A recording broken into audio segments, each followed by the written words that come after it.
Hello guys, welcome back to our new video. And this video I will show you how to use low data mode on iPhone 15 Pro.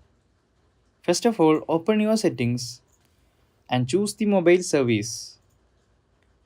In the mobile service, you can see the option mobile data options.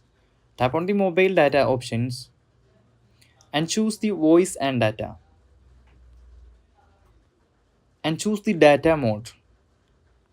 In the data mode, you can see the option low data mode.